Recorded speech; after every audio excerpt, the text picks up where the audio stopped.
Hi అండి. అందరికీ నమస్కారం. Welcome to my channel. ఈ వీడియోలో ప్రభుత్వ ఉద్యోగులకు వర్క్ ఫ్రమ్ హోమ్ వీరికి మినహా చంద్రబాబు కీలక నిర్ణయాలు అంటూ అప్డేట్ అవ్వడం జరిగింది.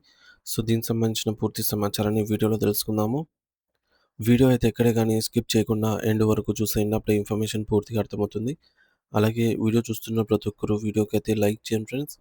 ఈ వీడియోని తోటి ఉద్యోగ మిత్రులతో అయితే షేర్ చేయండి. కొత్తగా మన ఛానల్ చూస్తున్నవారు సబ్స్క్రైబ్ చేసుకోండి. సబ్స్క్రైబ్ చేసుకోవడం వల్ల నేను చేసే ప్రతి ఒక్క వీడియో మీ వరకు రీచ్ అవుతుంది. సో, ఆలస్యం చేయకుండా వివరాల్లోకైతే వెళ్ళిపోదాము.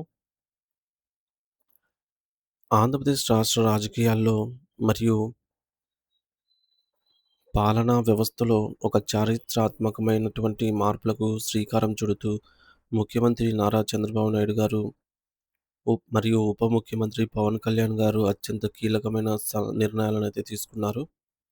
సో, ప్రస్తుత ప్రపంచ పరిస్థితులు ముఖ్యంగా పశ్చిమాసియా ప్రాంతంలో నెలకొన్నటువంటి యుద్ధ వాతావరణం కారణంగా ప్రపంచవ్యాప్తంగా ఇంధన సంక్షోభం తలెత్తే ప్రమాదం ఉందని నిపుణులు హెచ్చరిస్తున్నారు. ఈ నేపథ్యంలో దేశ ప్రధాని నరేంద్ర మోదీ గారు ఇంధన పొదుపు మరియు ఆర్థిక క్రమశిక్షణ పాటించాలని చేసిన పిలుపుకు స్పందిస్తూ ఏపీ ప్రభుత్వం రాష్ట్రంలో వినూత్నమైన పొదుపు చర్యలకు నాంది పలికింది. కేవలం మాటలకే పరిమితం కాకుండా తామే ఆదర్శంగా నిలవాలని భావించినటువంటి ముఖ్యమంత్రి మరియు ఉప ముఖ్యమంత్రి తమ వ్యక్తిగత భద్రతా కాన్వాయ్‌లోని వాహనాల సంఖ్యను ఏకంగా 50% తగ్గించుకున్నట్టుగా ప్రకటించారు.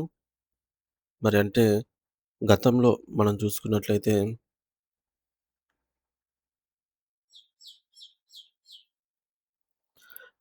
10 వాహనాలు వెళ్ళే చోట ఇప్పుడు కేవలం 5 వాహనాలు మాత్రమే ప్రయాణిస్తాయి. దీనివల్ల భారీగా పెట్రోల్ మరియు డీజిల్ ఆదా అవ్వటమే కాకుండా ట్రాఫిక్ సమస్యలు, ఇబ్బందులు తగ్గుతాయి. మరి ఈ యొక్క పొదుపు మంత్రాన్ని కేవలం మంత్రులకు, ఉన్నతాధికారులకు మాత్రమే పరిమితం చేయకుండా మొత్తం ప్రభుత్వ యంత్రాంగంలో విప్లవాత్మక మార్పులు తీసుకురావాలని ప్రభుత్వం అయితే నిర్ణయించింది. ఇందులో భాగంగానే ఐటీ రంగంలో అత్యంత విజయమైనటువంటి వర్క్ ఫ్రమ్ హోమ్ విధానాన్ని ఇప్పుడు ప్రభుత్వ ఉద్యోగుల్లో కూడా వర్తింపజేయాలని యోచిస్తున్నారు. ప్రభుత్వ కార్యాలయాల్లో పనిచేసే లక్షలాది మంది ఉద్యోగులు ప్రతిరోజు కార్యాలయాలకు రావటం వల్ల భారీగా ఇంధనం వినియోగం అయితే జరుగుతోందని, దీన్ని అరికట్టడానికి వీలుగా అర్హులైన ఉద్యోగులకు ఇంటి వద్ద ఉంటే పనిచేసే వెసులుబాటు కల్పించనున్నారు. అయితే ఈ యొక్క సౌకర్యం అందరికీ కాకుండా ఎవరికైతే భౌతికంగా ఆఫీస్‌లో ఉండాల్సిన అవసరం లేదో నాన్ ఫీల్డ్ స్టాఫ్ అటువంటి విభాగాలను గుర్తించి వారికి మాత్రమే వర్క్ ఫ్రమ్ హోమ్ ఇస్తారు. సో, దీనివల్ల ప్రభుత్వ వాహనాల వాడకం మరియు ఉద్యోగుల సొంత వాహనాల వాడకం తగ్గి రాష్ట్ర వ్యాప్తంగా ఇంధన డిమాండ్ అనేది తగ్గుతుంది. ఈ యొక్క వర్క్ ఫ్రమ్ హోమ్ విధానంతో పాటుగా ప్రభుత్వం హైబ్రిడ్ మోడల్‌ను కూడా పరిశీలిస్తోంది. ఈ విధానం ప్రకారం ఉద్యోగులు వారంలో కొన్ని రోజులు ఇంటి వద్ద నుండి, మరికొన్ని రోజులు కార్యాలయం నుంచి పనిచేయాల్సి ఉంటుంది. ఉదాహరణకు ఒక ఉద్యోగి ఒకరోజు ఆఫీస్‌కి వస్తే మరుసటి రోజు ఇంటి నుండి పనిచేసేలాగా షెడ్యూల్ రూపొందిస్తారు. దీనివల్ల కార్యాలయాల్లో విద్యుత్ వాడకం తగ్గడమే కాకుండా రవాణా ఖర్చులు కూడా గణనీయంగా తగ్గుతాయి.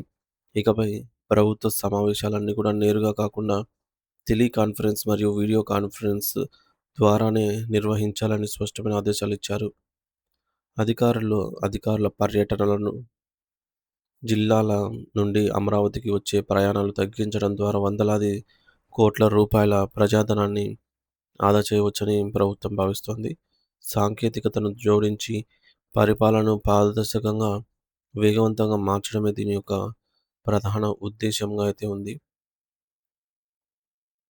ముఖ్యమంత్రి చంద్రబాబు నాయుడు గారు నిర్వహించనున్నటువంటి రాష్ట్ర మంత్రివర్గ కేబినెట్ సమావేశంలో ఈ అంశాలపై సుదీర్ఘంగా చర్చించి ఆమోద ముద్ర వేయనున్నారు.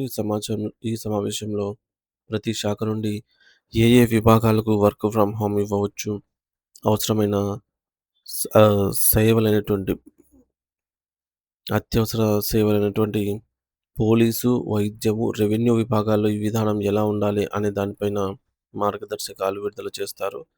ప్రజాప్రతినిధులు మరియు మంత్రులు కూడా తన వాహనాల వినియోగాన్ని సగానికి తగ్గించుకోవాలని, ప్రజల్లో ఇంధన పొదుపు పట్ల చైతన్యం తీసుకురావాలని సీఎం పిలుపునిచ్చారు. రాష్ట్ర ఆర్థిక ఇబ్బందుల్లో ఉన్న తరుణంలో ఇలాంటి కఠినమైన కానీ అవసరమైన నిర్ణయాలు తీసుకోవడం అనేది ప్రభుత్వ ఖజానాపై భారం తగ్గుతుందని విశ్లేషకులు భావిస్తున్నారు. సో, ప్రభుత్వం తీసుకున్నటువంటి ఈ యొక్క సాహసోపేతమైన నిర్ణయం ఇప్పుడు దేశవ్యాప్తంగా చర్చనీయాంశంగా మారింది. మిగిలిన రాష్ట్రాలు కూడా ఇదే బాటలో నడిచే అవకాశం ఉన్నట్టుగా భావిస్తూ ఉన్నారు.